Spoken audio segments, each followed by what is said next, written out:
So today we're going to talk about the other side of the hedge. Then tonight we will talk about, what's the other one? The birthmark. And then Thursday morning, I'm going to talk about metamorphosis with my other class, but I will post that recording once we're done too. So hopefully everybody, everything that we have to read will be kind of covered. And so, if there's any story that anybody's unsure about, they can hopefully go to get help. The journals are pretty helpful. They at least give me an idea of whether people understand it. I'm hoping that people stay detailed, because when they don't give me any detail, but they just kind of give me, this is what it's about, it worries me a little bit. Like they're just looking it up, reading something about it really quick, and then making a journal based on very little actual reading. So that's going to get them in the end, but hopefully that doesn't happen. In this case, though, I mean, most people seem to, even if they might have looked it up to find out what it represented, it still has some things we can really talk about today. So the truth is this is an allegory. E.M. Forster is actually better known for his novels than he is for his short stories, but at least today he is. And the British have made several movies based on his novels, but most of them are not. I mean, they're very dated, and a lot of people are just like old people with old costumes on, and so they don't get quite the track record that some do. I actually have enjoyed several of his movies, so but I liked the books themselves. The Passage to India was really good, and then Room with a View was really good. So that kind of drew me to his short stories, just because I liked some of his novels. But in this case, though, in several of his short stories, he writes what are called allegories. Now, you know what a metaphor is, and we'll actually cover a lot of these different metaphors and similes and things like that in poetry. But a metaphor is just a comparison. And in fact, a simile is actually a metaphor as well, but some people just think they're totally two different things. But a simile uses like and as, so something was like something else. And a metaphor just essentially creates it, and it's automatically suggests something else. An allegory, though, is like an extended metaphor where everything in it is representative of something else. And I'm going to give you an example that's probably one that I would use with any allegory. And it's actually a play from the Middle Ages called Everyman. And I'll just type it over here. And there's actually a character, the main character of the play is Everyman. That's his name. But he represents every person. So all the people of the world. We are, he is us. And then he is told at the very beginning, there's a little scene where Death is talking to God, and there's a figure, an actor who plays Death, and God says, you need to go tell every man he's going to die, and he needs to get his affairs in order. And so the whole play, it's not exactly the most exciting play, but the whole play is about every man trying to figure out what he can take to heaven with him. And he tries to, like, he has a character whose name is Friends and Family, and he tries to get them to go to heaven with him because he doesn't, to die, because he doesn't want to die by himself, and they won't go. They say, no, no, you can't take us. We don't want to die yet. It's not time. And then he tries to take his friends. They say, no. He tries to take his worldly goods. There's actually a character who's called Worldly Goods. And he tries to take them with him. And he said, they say, well, you can't take us with you. You just have to go. And in the end, he takes good deeds with him. That's the only thing he could take. And that's so that he can be judged on those deeds when he, gets to the pearly gates or whatever. But what's interesting about it is that at the very end of it, he actually walks in with his good deeds. He walks down into a trap door in the stage to his grave. And so it's kind of representing the idea that everybody has to face this. Every man has to die. And how do we deal with our own death? And, do we bargain like he does? He actually goes through several stages of grief where he's angry and everything else. But then he dies. We have no choice, but death will come for all of us, every man. But it's not realistic. Yes, that is exactly what it's like. Although that one's even more overtly, I mean, it's even a bit more, I guess, dogmatic. It has very clear suggestions about like, despair and all sorts of things like that. So yes, if you enjoyed that, I mean, Everyman is a short play. It's my guess is, an actual performance. I've only seen one performance of it. And I would guess it was about an hour, but it's a very stately play. It's not realistic, but it wasn't meant to be. It was meant to be an allegory. In this way, though, this is a very, there are a lot of details in this that are very realistic, and yet the path this man's on is representative. Everything is an allegory. It's not quite an allegory, though, because even to people who've studied Forster's works, it's not exactly clear what everything totally is. And so we're going to look at some options, what could things be? And in general, it still seems to be about, the path of life. And what happens at the end can be interpreted. I actually had some students who interpreted that because of the way he died, he was probably going to hell. I don't know that the details support that, but we'll talk about those details and try to figure out what exactly is going on. But he really is, it's still, this man is unnamed, and he's probably unnamed because he's representing all of us. And especially those of us who with ambition, who are kind of struggling through the rat race and trying to make a good life of it.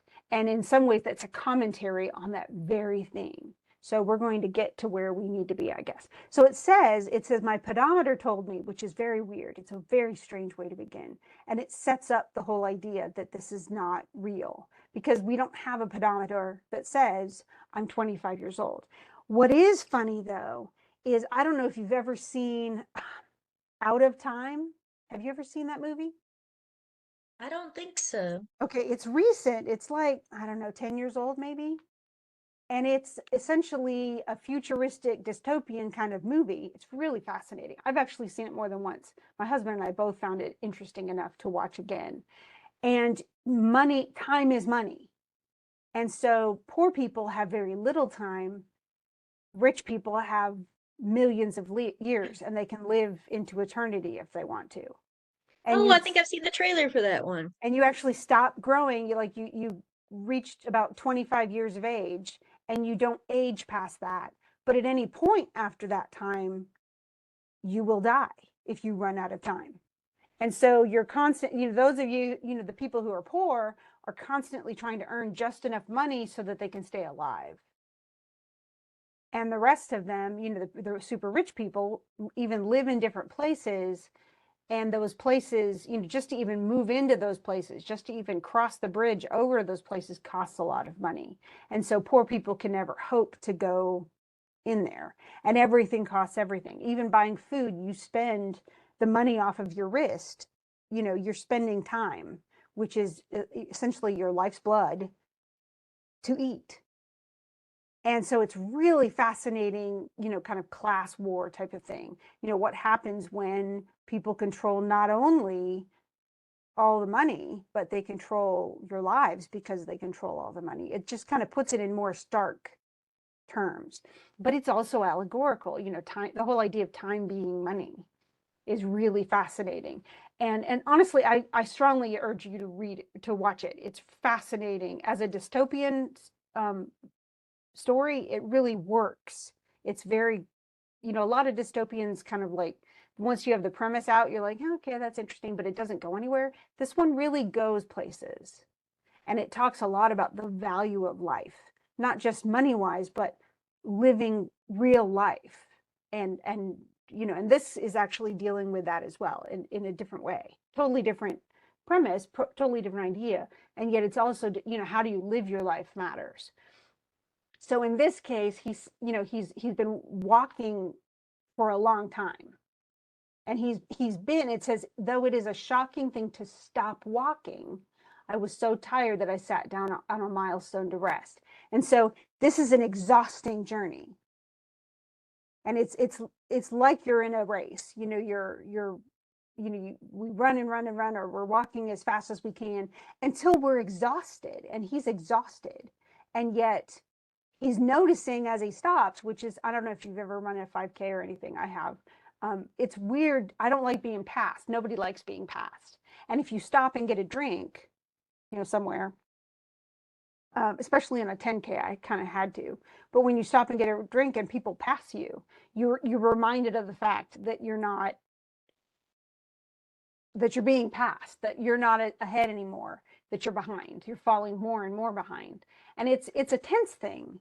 So, but he even said, he said people passed him, they outstripped him, and they jeered at him when they did it. Like, haha, I'm passing you. And it says, but I was too apathetic to feel resentful. Like he's so exhausted. He doesn't care.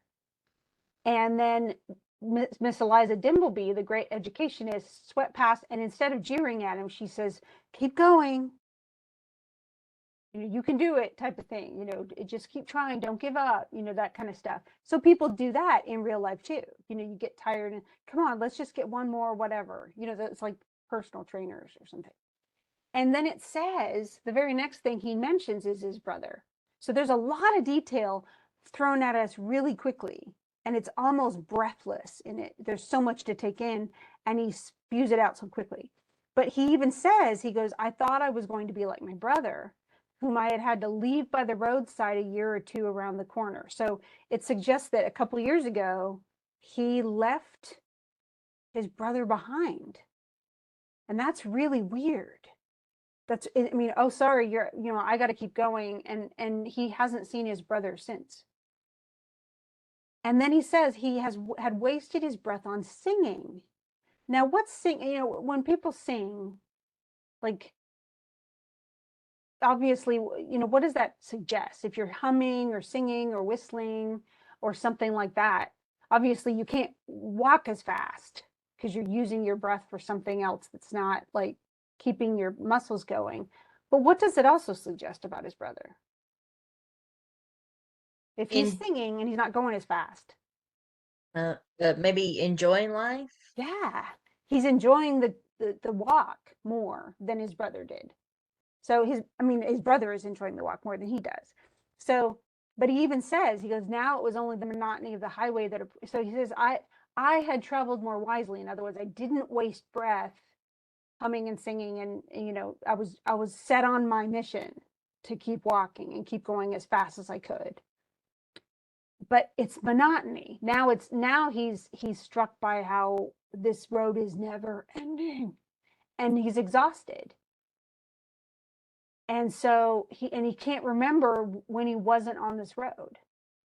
And so this suggests too that this kind of rat race thing where we get lost in the journey we're on and we forget, we don't understand even where we're going, let alone and where it's supposed to lead.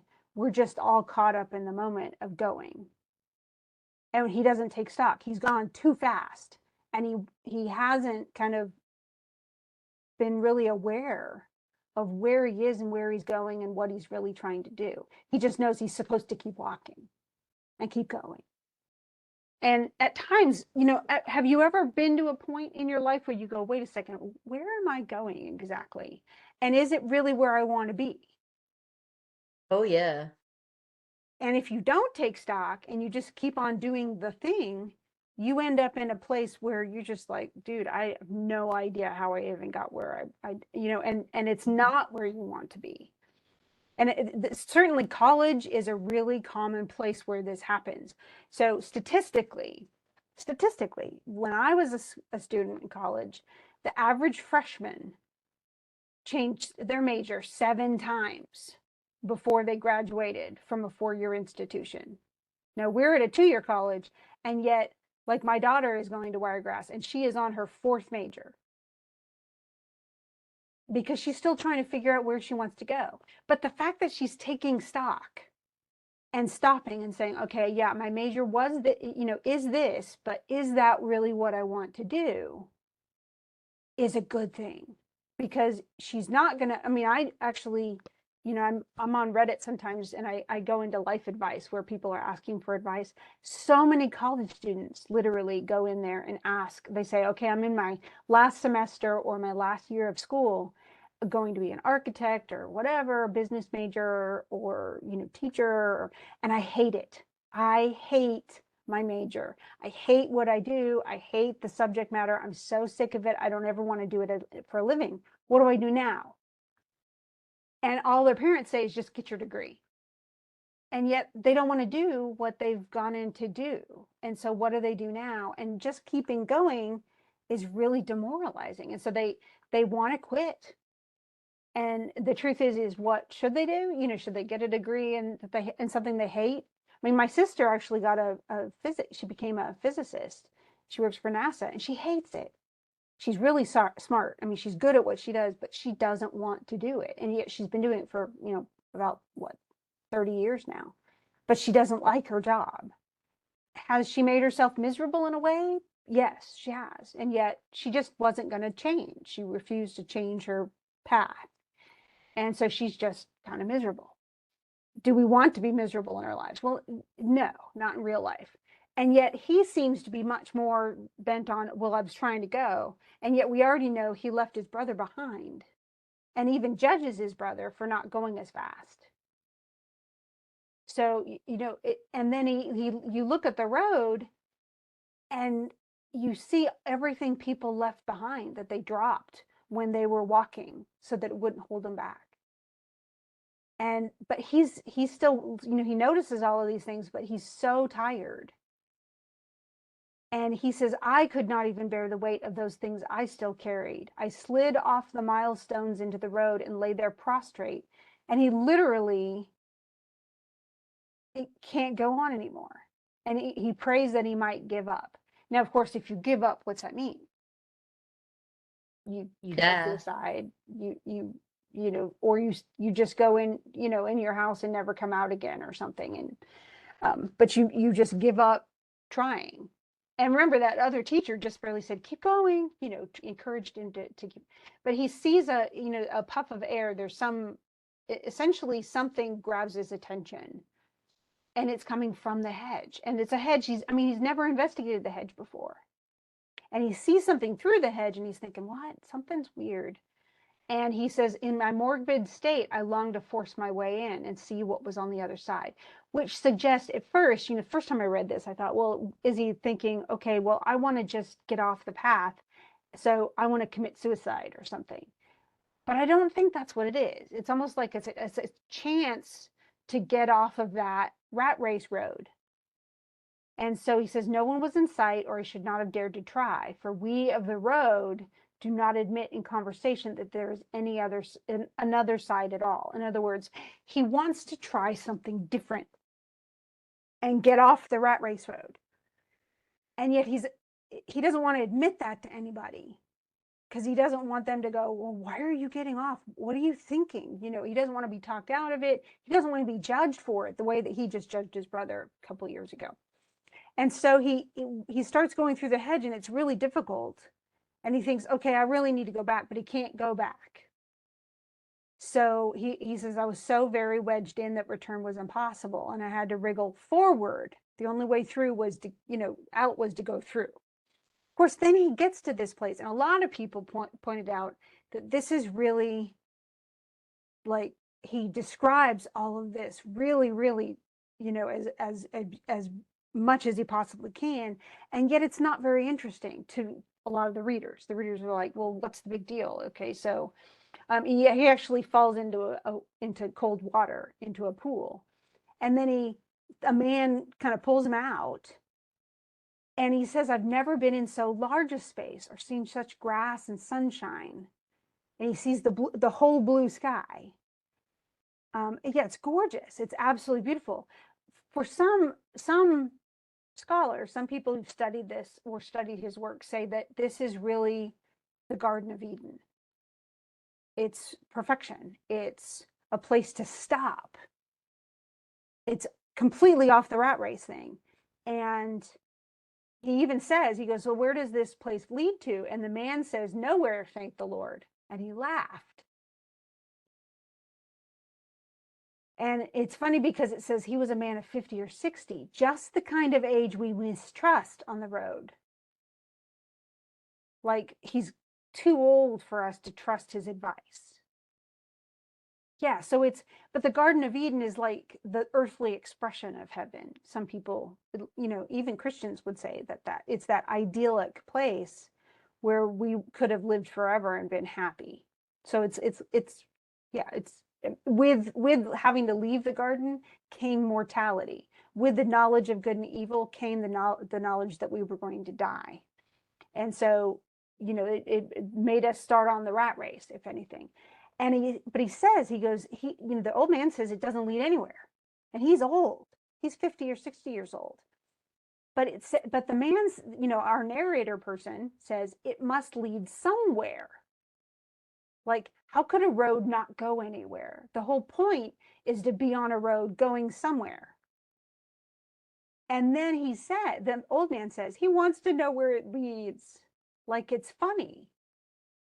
And he laughs to other people who were in the garden. And they're just like, he wants to, oh, that's funny. He actually wants it to go somewhere.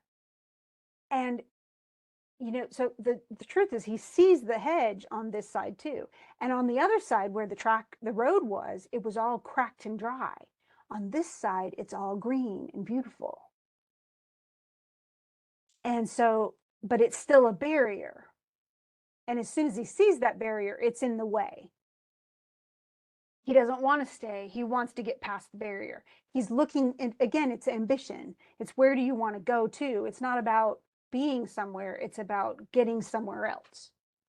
Now, I don't know if you've ever felt this way, but and this is this definitely has a lot of Christian symbolism, but the truth is even in other faiths, there's this, like the whole idea of nirvana, or the, kind of end of one's journey.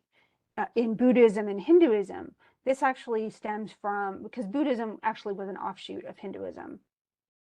Yeah, the hedge on the road is awful and dried, and the road is exhausting, and this is beautiful and lush, and you have leisure, and you can enjoy the beauty. There's so much. Yeah, it's exactly, and essentially what both Hinduism and Buddhism believe in reincarnation, where your life begins again. You die and then you're reborn, then you die and then you're reborn, that kind of thing. And yet that cycle ends only when you get to nirvana, and that's essentially the place where you no longer are worried about your own life. Like you lose a sense of all the sense of ego. Like the narcissism is like the opposite of nirvana, when you're so obsessed with yourself and your own journey and where you get to go, and you're a selfish person, and it leads you to be callous towards other people and all this stuff. That's narcissism. Well, nirvana is where you lose so much of a sense of yourself that you become united in the universe. It's no longer about your journey. It's no longer about your selfish movement, or how much you can get, or how greedy you can be, or how much wealth you amass, or any of that kind of stuff. You realize that that's all fluff. And that what's important is that you see yourself connected to the universe and to all of the other people intrinsically, that their happiness is your happiness, that their success is your success. And all you want to do is create more good in the world. That's where you stop having to keep being reborn, and you reach that beautiful state of oneness with lack of self. Yeah, you become part of the universe. You still may have some sort of identity. We don't know. It's not really clear, but it's not separate. You recognize the connectivity between self and everybody else. It's where people become absolutely altruistic, where they will give everything away, because everybody deserves things just as much as they do. Where they eat just enough to live, but it's not about their own enjoyment or having humongous meals where they can stuff themselves. It's none of this. None of it matters. They're what they drive around only matters in that, does it get them where they need to be to help other people? It's an absolute selflessness. Sorry. And so, but as soon as he gets to this place where he can stop and smell the flowers and relax and just be at peace with the amazing beauty around him, he's not happy because he's not moving. Like his ambition gets the best of him. And so he even says, he goes, he's just not happy. He notices that the hedge is beautiful. It's green and lush and all that stuff. But it's a barrier. That's what bothers him more than anything else. Yeah. And it says, I lost all pleasure in the grass, the sky, all this other stuff, and realized that the place was but a prison. So he sees it as limiting where he can go. Whereas all those people in there are all happy because they are content to be in the moment, not looking forward to the next moment or where they can get to, but just being present in the moment of what one is. And that's something, if you want to find peace, all meditation actually, and that's of course is very, very much used in Hinduism and Buddhism too, but it goes along with like Christian prayer or Jewish prayer.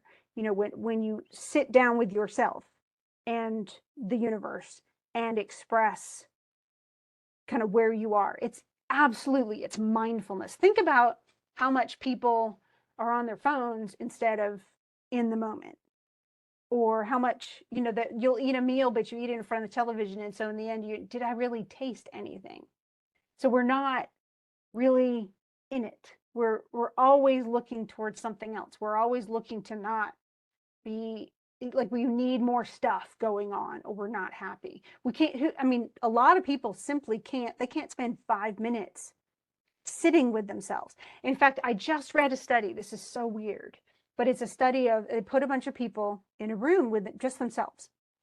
And they had to, I think, sit for 10 minutes with no phone, no book, no nothing to read. The walls were blank, and they had an option. They actually hooked them up to a machine where they had the option to shock themselves. And like half of the people studied chose to shock themselves at least once to break up the time, because 10 minutes was just so long to sit by oneself. And one guy in the study, one young man, shocked himself literally over 100 times. And it was painful. They knew it was going to be painful. They already tested it on every single one, had a sampling, and knew that if they pushed the button, they would shock themselves and it would hurt. And yet they all, like over half of them, chose to hurt themselves rather than just sit there quietly for 10 minutes in their own thoughts. And that's the thing, is what it's studying is how little we are willing to just be. But that's the whole point of this. So the Garden of Eden was a place to just be. Nirvana and meditation is just a place to just be. Actually, the article did not say if there was a correlation in age. I think they actually chose, all the subjects were between 20 and 30 years old. So they chose a younger group. And maybe that's indicating, I mean, I don't know. I'm even at 20 to 30, even in that age range, I would have been, no, thank you. I don't want to be shocked. But I can sit on a back porch and just be in my own thoughts for an hour and not, I don't know, not have to get up and go. There are times when I just, I have a list of things to do and I go and do it, but I need downtime where I'm not going. And I just get to write, or I get to, paint, or just think, or listen to music and that, so, but a lot of people just simply, what they found is over half couldn't even sit there for 10 minutes. So this is him though. He gets into this gorgeous place and he doesn't want to stay. Here's the barrier, and he just wants to go and get out. All he can think about is getting out. So it says that we moved away from the boundary and then followed a path almost parallel. And what does he find at the end of this path?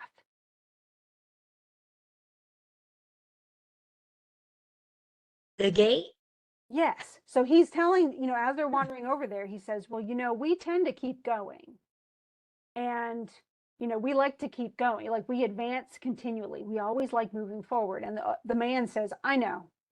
He says, we're always learning, expanding, developing. And he goes, and then he looks at his pedometer and he goes, oh my gosh, it stopped. And he goes, well, many things don't work here. So, all the stuff that you guys invent, all the mechanical things, none of that's going to work here.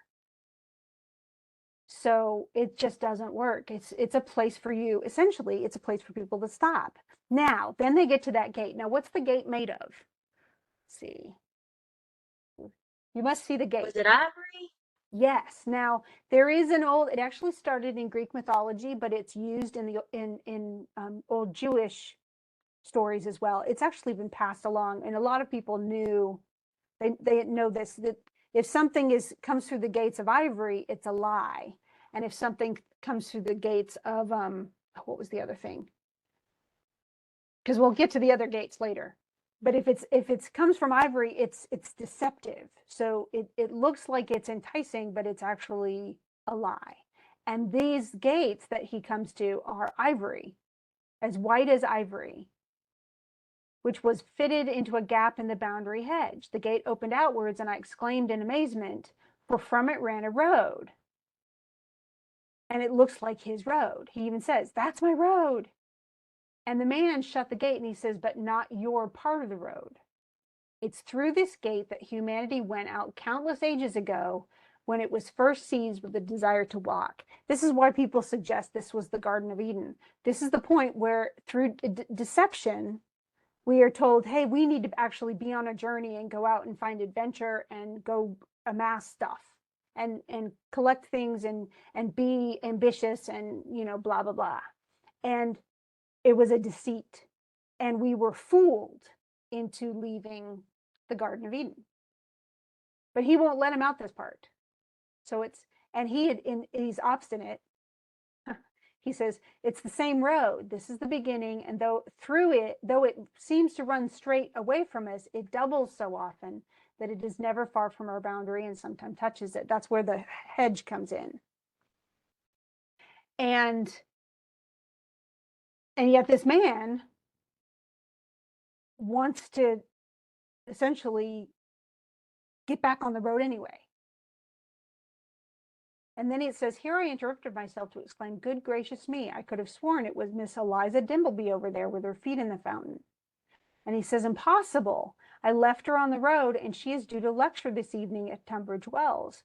Why, her train leaves Cannon Street, and of course my watch has stopped like everything else. She's the last person to be here. In other words, why would she be here? Now, the question is, why is she there? I guess she died. Exactly. Do you know when it's going to happen? Nope. No. Could it happen? In fact, it's funny. I'm a big fan of hard rock, so I was watching, and I've known the song for a long time. I think it's Bad Wolves. Did an old what's her name? It's an old song that was originally sung by a Gaelic artist, and it's weird because I saw the video finally, and they said that the old artist was actually going to sing it, but she died the morning when that afternoon she was actually going to meet them in the studio and do the song.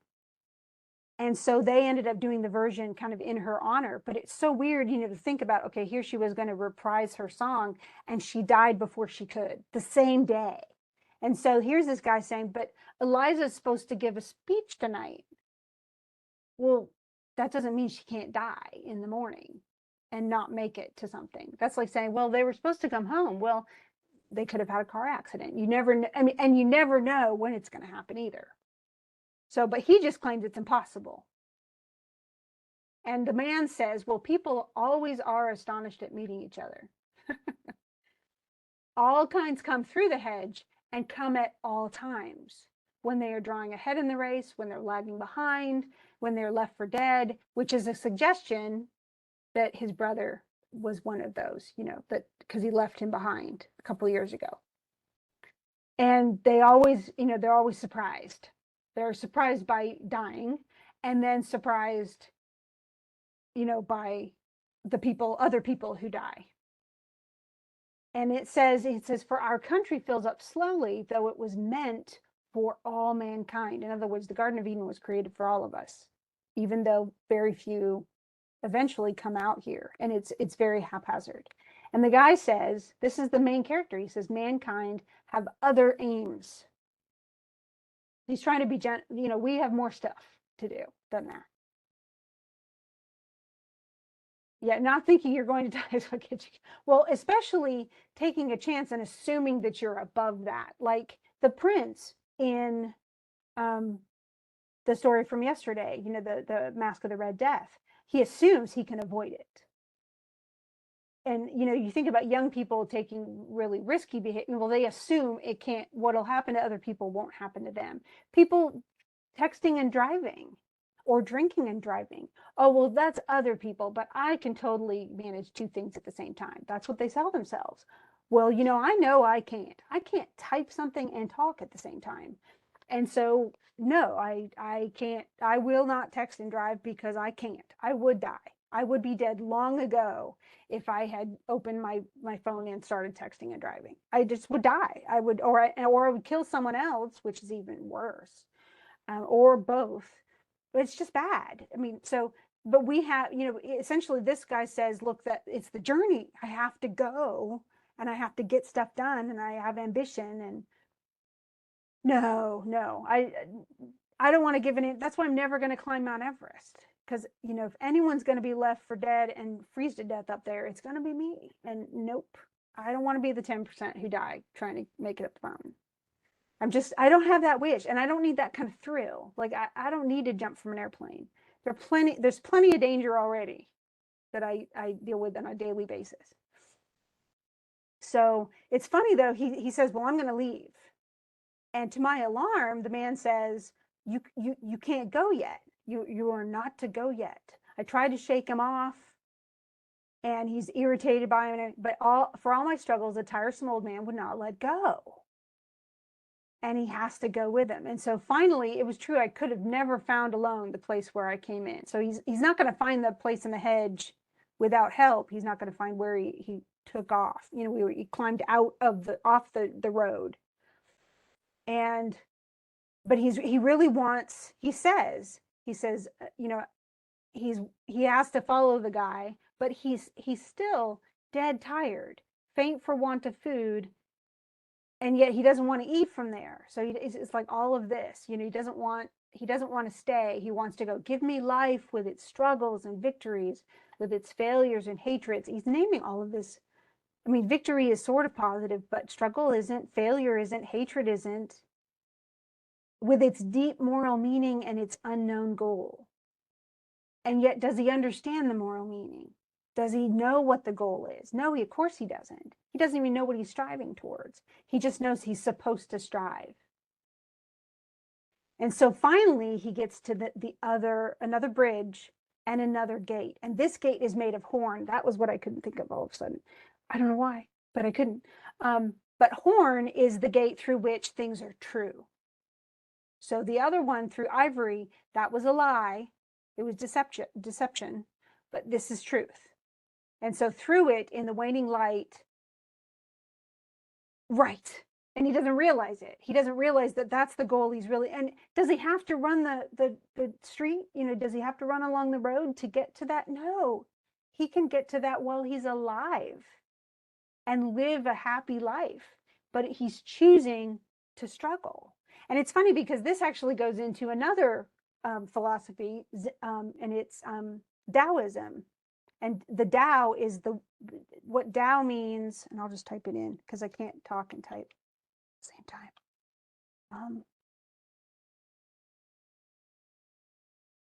The word Tao just means way.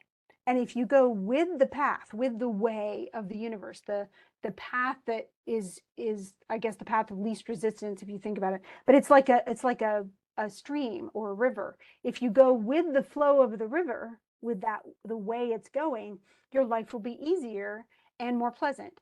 If you resist it and you insist on your own way and you go against the current and against the way that the universe has, then you will struggle and you'll be miserable and you will have a tough time. And so you're looking for the path, not your own path that you design and you decide on stubbornly, but the path that the universe is already leading you to.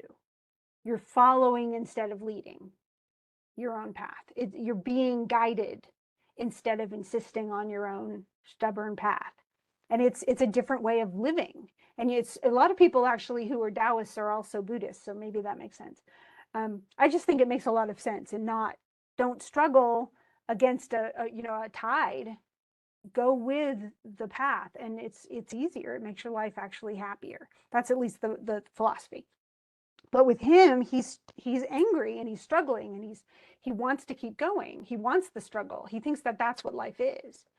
And so he finally looks out and he sees through that horn gate, he sees in the waning light the road, just as I had left it, monotonous, dusty, with brown crackling hedges as far as the eye can reach. So there's the path with no end in sight.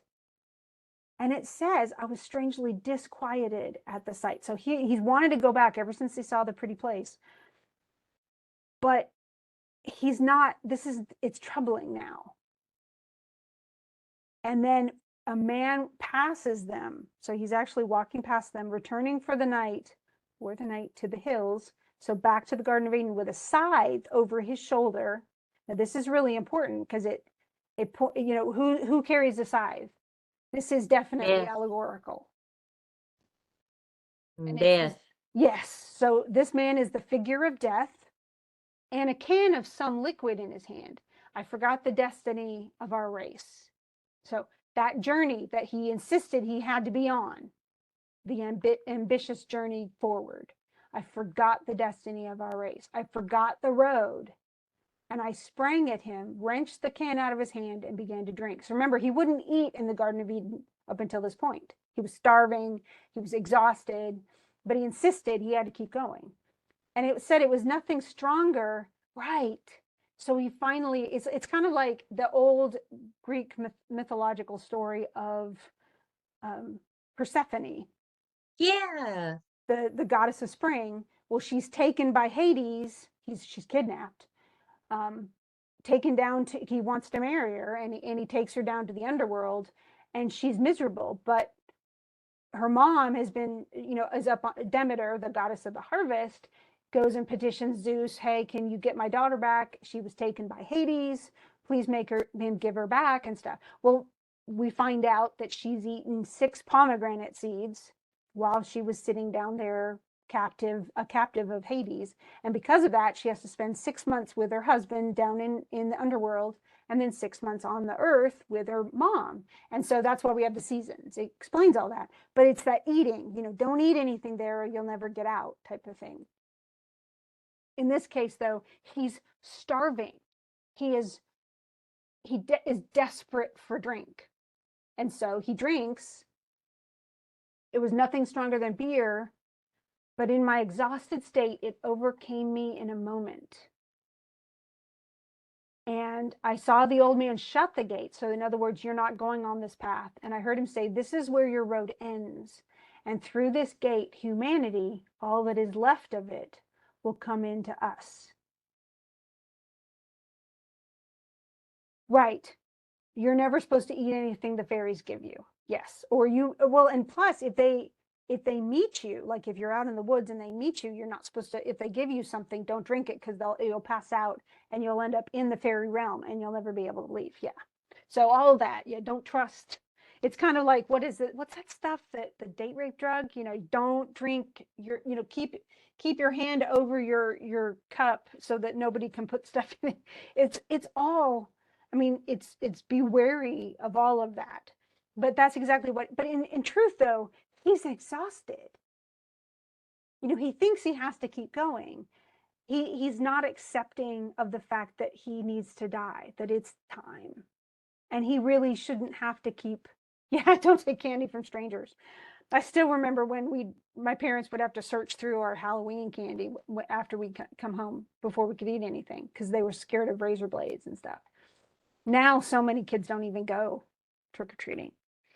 Let's see. So he says, through this gate, humanity, all that is left of it will come to us. And it really suggests too, do we out on that road lose our humanity? And so some people question, when he looks up at death, for instance, because remember he finally his senses are sinking into oblivion, you know, so yeah, he's falling asleep, which is equivalent, the allegorical dying. But then it says, the man whose beer I had stolen lowered me down gently to sleep, off its effects, and as he did so, I saw that he was my brother. Now this can be, of course, remember he was deaf. Yeah, so maybe people, I mean, and just like this man left behind his brother, and yet when he dies, his brother's there. His brother is actually saving him from this rat race. He's saving him from losing his humanity entirely. And it's a really weird way, you know, he left his brother behind, but his brother doesn't leave him behind. His brother comes for him to save him, which is a very different way of looking at the world. You know, that maybe it's better, you know, especially when something becomes such a struggle. Should life be that hard? You know, we think about our pets, and I've had people tell me this, you know, when our pets get so ill that it just hurts to live.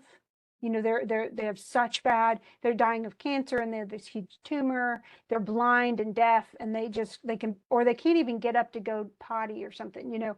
Then we think, okay, well, I really need to put my poor pet out of his misery and put him to sleep, take him to the vet and have him go quietly. And yet we we also tell relatives, you know, even when they're exhausted and in horrible pain, that they just need to keep fighting. And, you know, why is it that we can't just accept things as they are? Why are we taught to fight and to struggle, and that that's what real living is, when in reality it means we're exhausted all the time? And, you know, it's like, I have a very strong work ethic, you know, so I get my stuff done and I come to work every day. And I honestly, I come to work happy. I mean, I love my job. But had I done something else, you know, if I were doing medical coding, for instance, I don't think I would love my job. And there are a lot of other jobs that I would really not enjoy. And yet I'm really glad I picked something that motivates me to come to work every day, you know. But at the same time, do I work every day, all day, 7 days a week? No. And I don't, even with my other tasks, other stuff I do, I have a lot of downtime, and I like having, you know, that break is just as important as the job. And in the end, you know, when I die, I'm not going to want to put on my gravestone, she worked really hard. You know, that's not her. She was great at her job. You know, what matters is much more the connections between myself and other people. You know, my humanity matters much more than my job or any ambition. And that's probably what many people say. I don't know. I mean, everybody can see this a little bit differently, but for many people, that's what this is about. It's, do we struggle for no reason just because we're told we're supposed to, or and lose our humanity in the process, as you've written, or do we make connections and stop and pay attention and live in the moment and really appreciate what's there, as opposed to where we might go next, and miss out on what's really there. You know, I think about kids, especially people who are parents. You know, your kid's life, sometimes being a parent is so hard and is so interminable and frustrating and exhausting. And yet the kid's life, they grow up so fast too. And so in the end, you forget all of the struggle when you're just dealing with how much you miss what you had, you know. Both of my kids are in the eye roll. You know, they're still doing the whole mom knows nothing eye roll stage. So, you know, hopefully at some point they'll grow out of that. But in the meantime, I'll just be patient and live in the moment and enjoy what time I do have before they move out of my house. You know, that's because that's what it's, eventually they'll be gone. And that's really going to be something I don't think I'll take very well. So, but I want the moment. In those moments, being present is something that is, it's almost, it's like, you know, people say, oh, well, sewing is a lost art, or writing letters is a lost art. Well, being present in so many ways is a lost art. Setting the phones down, turning the TV off, and just being here is something that we just don't do as much anymore. And even back when this was first published, it was an issue. And he saw course, he was British, and really the Industrial Revolution began in Great Britain. And so he definitely sees that striving forward as very much a possible destruction of humanity. Yeah, that last time. And you don't know. You don't know when all of this will be over. And not, and missing it is so sad. And it's, and ambition gets in the way. I mean, in some ways it's, like my husband and I have discussed this, because he has the hard job. And so much of the time the kids were really little, I was home and I taught part-time, a lot of it online. And my husband missed so much because he had to go and do the big job. And he really regrets that. And the kids still aren't out of the house, but he doesn't have as good a relationship as he wants. I don't either, and I was home, so I don't know what my excuse is. But the truth is we want what matters to us, especially from COVID. I think that's what I learned more than anything else, is who really mattered to me, and how much those personal connections were the best part of life for me. And that's the connections with people I work with, connections with students, connections with my kids and my husband and some other relatives and friends. But those matter, and they're worth more to me. They're more valuable than anything, I might earn, or, any, those kinds of aspects are just not, they're not lasting. So, and certainly ambition, what does that even matter? And that's kind of what he's getting at. Does that all make sense?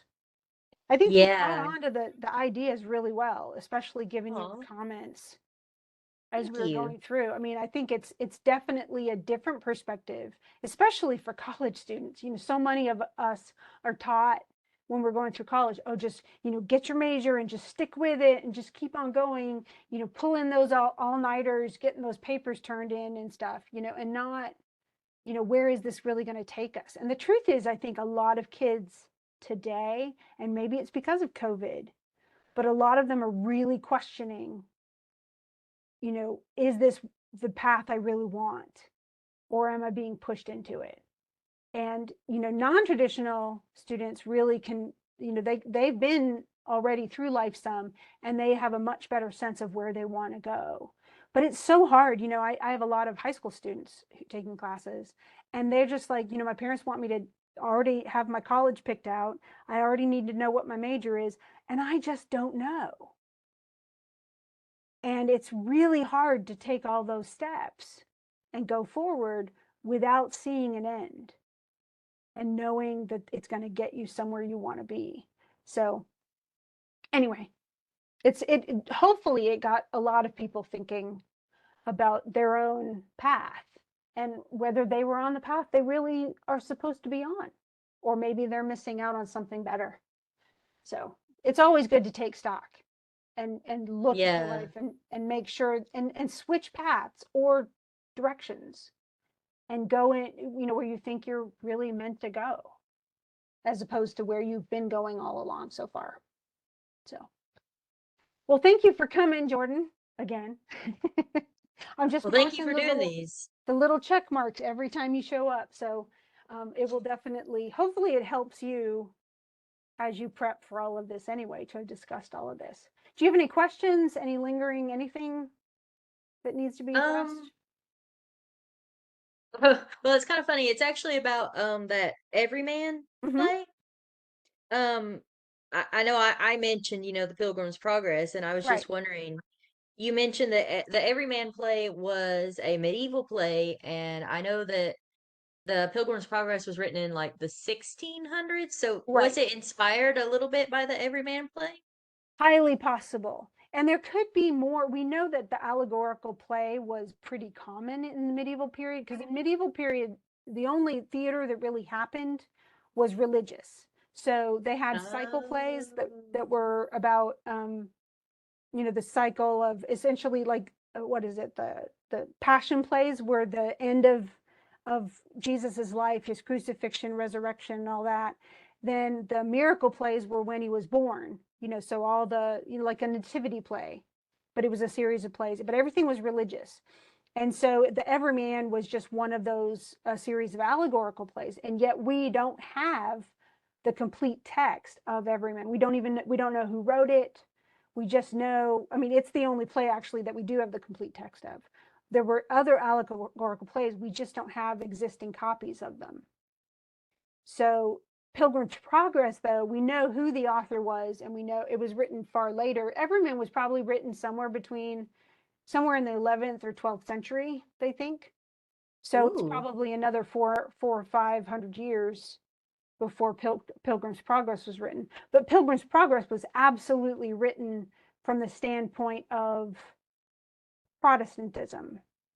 And Yeah. it's absolutely, this is what Christianity is, and every event and place where Christian went had a significance and had represented an actual journey, the journey of a Christian person, but then there's also, if it's not really an allegory as much as it is, um, I guess if you read the Divine Comedy, the Inferno and Purgatorio and Paradiso by Dante, he has the same type of exploration, but he's exploring essentially hell and what makes people go to hell, what sins did they commit, and what are their punishments. He invents most of it. The Catholic Church was not happy about it. But then in Purgatory, what leads you to getting through essentially unlearning your sin and learning to do better. And then that leads up to paradise, to heaven, and what are the levels of that. So he kind of goes through that too. But it's not really allegorical. It's much more of he's creating a real space, imaginative, and yet this is what will happen if you're bad. This is what will happen if you're sort of bad, but you can be redeemed. If you go to purgatory, and then this is what happens if you're good. This is where you end up.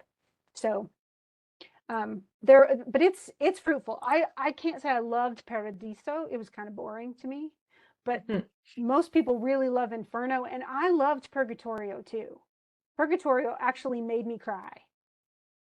I was like, whoa, because essentially Dante is the character who goes through all of these, and he realizes halfway through Purgatory that he would not have made it into Purgatory, that he's too sinful, and he is crushed by that knowledge.